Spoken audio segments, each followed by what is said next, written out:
ഇതൊരു സിനിമയുടെ റിവ്യൂ ഒന്നല്ല. ഈ വീഡിയോ എന്തായിരിക്കുമെന്ന് ഒന്ന് കണ്ടിട്ട് നിങ്ങൾ പറ.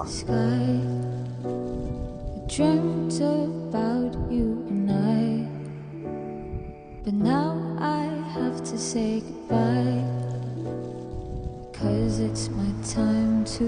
കണ്ടു കഴിഞ്ഞെങ്കിൽ മനസ്സിലായിട്ടില്ലെങ്കിൽ ഞാൻ പറഞ്ഞുതരാം. വിമൻസ് ഡേയുടെ ഭാഗമായി പുറത്തിറങ്ങിയ ഒരു മ്യൂസിക്കൽ ആൽബമാണിത്. ആദ്യം ഞാൻ വിചാരിച്ചത് ഇത് വല്ല ഇംഗ്ലീഷ് കമ്പനികളും ചെയ്ത ഒരു അഡ്വർടൈസ്മെന്റ് ആയിരിക്കും എന്നായിരുന്നു. പക്ഷേ ഈ ആൽബത്തിന്റെ ഡീറ്റെയിൽസ് ഒന്ന് പരിശോധിച്ചപ്പോൾ ഞാൻ ശരിക്കും ഞെട്ടിപ്പോയി. ഇത് ചെയ്തിരിക്കുന്നത്, അതായത് ഇതിന്റെ ക്യാമറയും ഡയറക്ഷനും ചെയ്തിരിക്കുന്നത് കൊല്ലം കരുനാഗപ്പള്ളിക്കാരനായ രത്നസിംഗ് എന്ന പേരുള്ള മലയാളിയാണ്. നമ്മളുടെയൊക്കെ അഭിമാനം എന്ന് തന്നെ പറയാം. കാരണം ഇദ്ദേഹം ഒരു അഡ്വർടൈസ്മെന്റ് ഫിലിം മേക്കറും സിനിമാറ്റോഗ്രാഫറുമാണ്. അതുമാത്രമല്ല, നമ്മൾ എല്ലാവരും ടിവിയിലും സോഷ്യൽ മീഡിയയിലും കാണുന്ന വലിയ ഇന്റർനാഷണൽ ബ്രാൻഡുകളുടെ പരസ്യങ്ങൾ, അഡിഡാസ്, മഹീന്ദ്ര, ഏസർ, ഓല, TVS പോലുള്ള ഒട്ടുമിക്ക ഇന്റർനാഷണൽ ബ്രാൻഡുകളുടെ പരസ്യങ്ങളും ഇദ്ദേഹം ഹാൻഡിൽ ചെയ്യുന്നുണ്ട്. ഇദ്ദേഹത്തിന്റെ പ്രൊഫൈൽ ഞാൻ നോക്കിയപ്പോൾ ശരിക്കും ഒരു സല്യൂട്ട് തന്നെ അടിക്കാൻ തോന്നി. ഒട്ടനവധി ഒരുപാട് പരസ്യങ്ങളാണ് ഇദ്ദേഹം ക്യാമറയും ഡയറക്ഷനും ചെയ്ത് പുറത്തിറക്കി. ഇതിന് പുറമെ വിഷൻ ഫിലിംസ് എന്ന സ്റ്റുഡിയോയും അവരുടെ ഒരു ശക്തമായ ടീമും ബാംഗ്ലൂരിൽ പ്രവർത്തിച്ചു കൊണ്ടിരിക്കുന്നു. എടുത്തു പറയേണ്ട മറ്റൊരു കാര്യമുണ്ട്.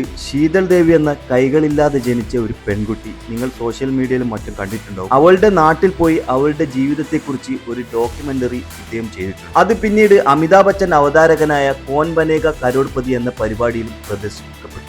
ഇത്രയും വലിയ വലിയ കാര്യങ്ങൾ ചെയ്തിട്ടുള്ള ഒരു മലയാളി, പക്ഷേ നമ്മൾക്ക് അധികം അറിയാൻ പറ്റാതെ പോയത് ഇദ്ദേഹം എല്ലായ്പ്പോഴും ക്യാമറയ്ക്ക് പിന്നിൽ നിന്നാണ് ഈ മാജിക് സൃഷ്ടിക്കുന്നത്. നമുക്കെല്ലാവർക്കും അഭിമാനിക്കാൻ അവസരം പറ്റുന്ന നിരവധി പ്രൊജക്ടുകൾ സമ്മാനിച്ച ശ്രീ ജി രത്നസിംഗിന് വേണ്ടി ഇന്നത്തെ വീഡിയോ ഞാൻ സമർപ്പിക്കുന്നത്. ഈ മലയാളിക്ക് വേണ്ടി എല്ലാവരും ഈ വീഡിയോക്ക് ഒരു ഹേർട്ട് കൊടുക്കണം. ഈ women's day special musical album compose and produce ചെയ്തിരിക്കുന്നത് DJ റോൾസ് സൂര്യവംശിയാണ്. ഈ പാട്ട് പാടിയത് നോർത്ത് ഈസ്റ്റിൽ നിരവധി ആഴ്ചകളിൽ പാടിൽ പ്രശസ്തമായ ഫെയിം സംഗമയാണ്. ഈ മനോഹരമായ വരികൾ എഴുതിയത് ശിവകുമാർ നായരാണ്. എന്തായാലും വിമൻസ് ഡേയിൽ ഞാനൊരു വീഡിയോ ചെയ്യണമെന്ന് വിചാരിച്ച് സേവ് ചെയ്ത ഒരു ആൽബമാണിത്.